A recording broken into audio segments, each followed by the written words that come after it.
not quite my tempo.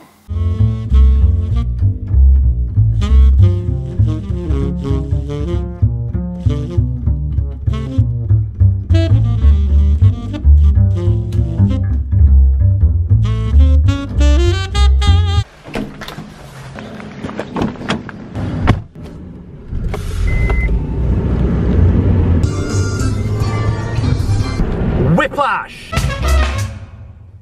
Not quite my tempo.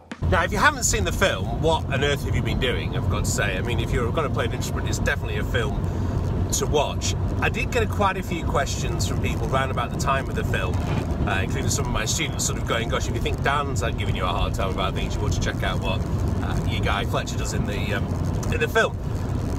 But I've got to say, some of the older pros, and in fact, a guy who taught me on Saturday mornings, as I'm going out to do now for a student's jazz ensemble, there's a Scottish saxophone player called Annie Cahoon, who was hard on me. What we're doing today, Whiplash has arrived. The students actually requested it.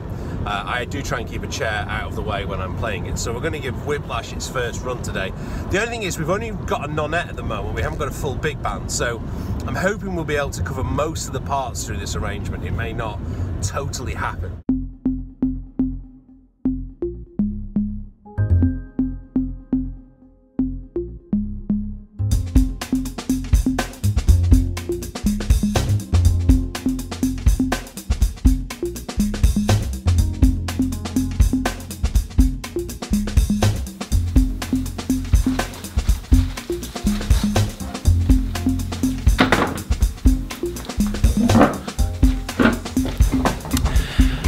You see, Fletcher's like, he's a parody really, isn't he? He's kind of a collection, he doesn't really exist. I mean, it's really, let me just tune in here a little bit more. I mean, Damien Chazelle, who wrote Whiplash, went to music college. I think it's kind of like this really weird dystopian dream that he had from his days at music college. And I know that talking to friends and colleagues of mine who kind of have been in those kind of competitive situations, especially within drummers, because there's very much this theme within the film about, you know, the kind of just playing fast.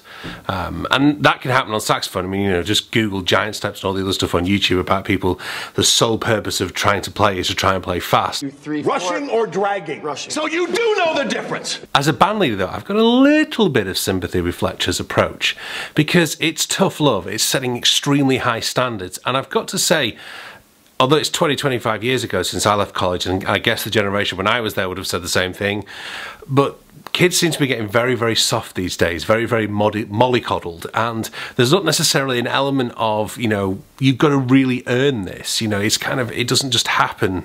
You can't just kind of wake up one morning and expect to be really, really good at playing music. You know, if you want to play challenging pieces and you want to play well, you've got to put the work in, and that's what I find one of the hardest things to tell people to do, that it doesn't happen overnight. It takes a lot of work. Now, I didn't learn those lessons at music college. I learned them on the road.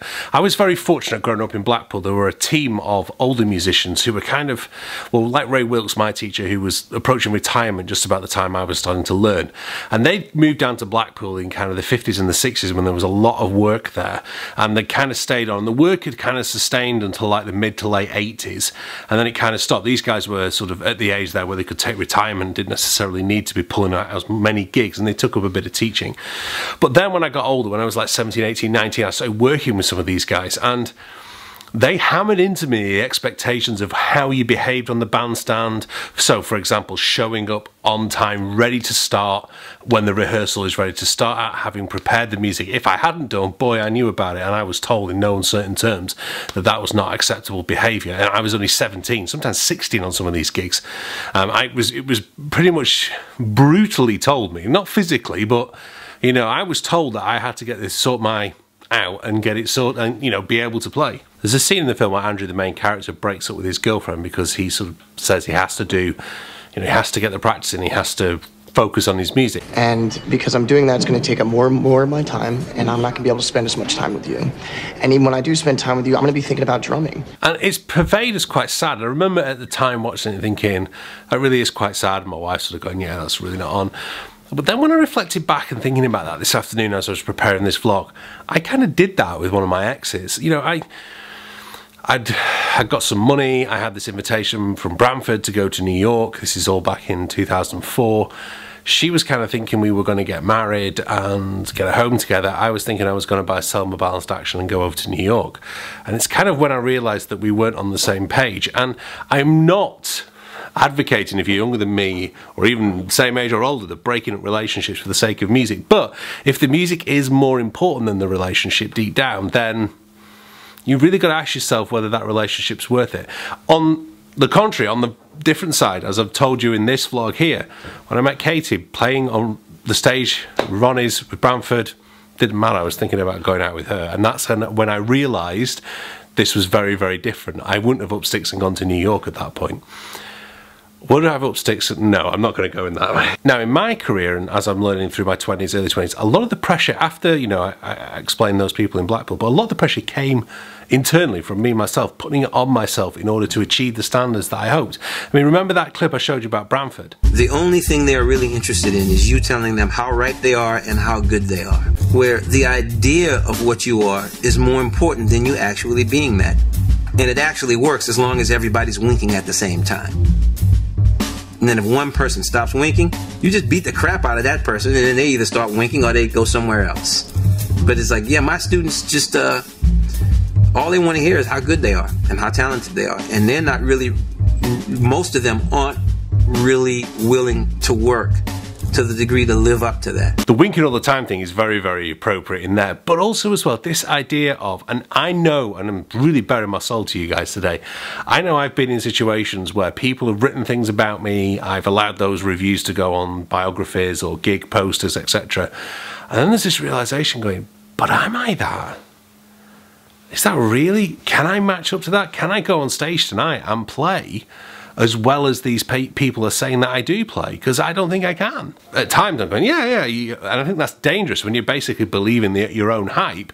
But likewise, don't go so far down the other side of the pendulum where you just doubt yourself and you can't get out there and play. You've got to sit there somewhere in the middle. And that's the kind of semi-final thing I want to say about the film is, what I hate about it is the fact that it gets to the point where he wants to quit and he gives away his drums and all those kind of things. I don't think anyone should be getting to that point where you forget the love of it. And I think when I saw him and he was watching that video of him playing drums as a kid, that hit me. That got me a little bit emotional, because I was just like, nobody should push you to that point where you want to stop. But likewise, if you want to get better, you've got to accept that the work has got to come. But the final thing I want to finish on, the thing I really like about it, is because you have the redemption. It's a classic story, you know, the setup, the fall, all those kind of things. Is at the end, when he says, I'll cue you. I'll cue you in. Caravan. 3, 4. It's almost like the whole film has been building to this point where he goes, no, I'm leading now. Maybe at that point, Fletcher begrudgingly respects the kid at that point and goes, yeah. You've got to have teachers who balance out. And I'm so grateful for the other teachers. I've said this in countless other vlogs. For Ray Wilkes, who just let me play. You know, we just soloed. He never said I was playing anything wrong. He just went, yeah, great, well done, well played. Or sometimes never said anything. Just let me play. Let me find my own way around it. I think of John Bowen, who just encouraged me so much with my music, gave me recordings of Wagner and Bernstein and Beethoven, and opened doors to music that I would never have had open to me, and Rachmaninoff and all those kind of things, really, really opening my ears to some amazing music. And John Askew, who's a guy I've probably not mentioned too much, who was my sixth form music teacher, who was extremely eccentric, who when I was doing Bach chorales and I was sort of coming along playing parallel fourths, you know, kind of like, he's like, does that not sound wrong to you, boy? And I'd be going, sounds like McCoy Tyner to me. All those things with teachers, each teacher kind of leads you somewhere and is a mixture pot of all those things. Anyway, that's a very long-winded version of Whiplash. Makes me want to go and watch the film again. If you haven't seen it, you must go and see it. It's such a great film. Am I nearly getting as good as Grandad? Come on, Charlie, we're building this and up. Maybe not. It's in a vlog, that's in a vlog. What? It might be, it might not be. This.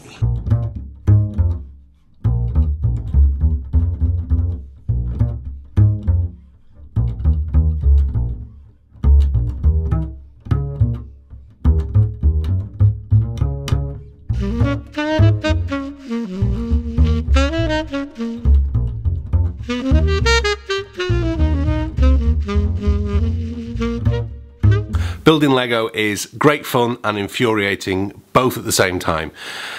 But yeah, really great to do things with the kids. We always try and spend some time over the weekend where we do what the kids want, or we do something family time. It's really important to try and get that in because lives are so busy, things can just take over.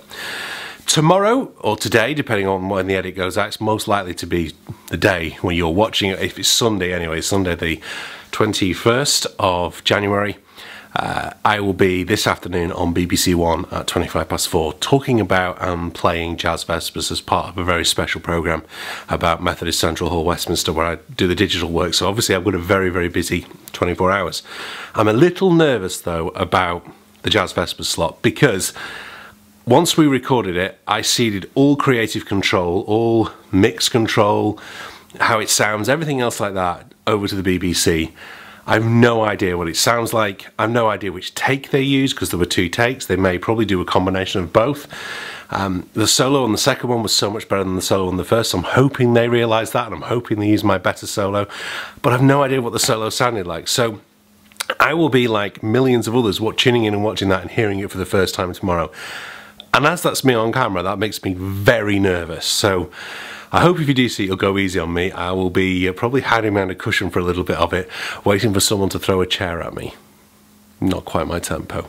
I'm only joking. Make sure you check out what I was up to yesterday in this vlog.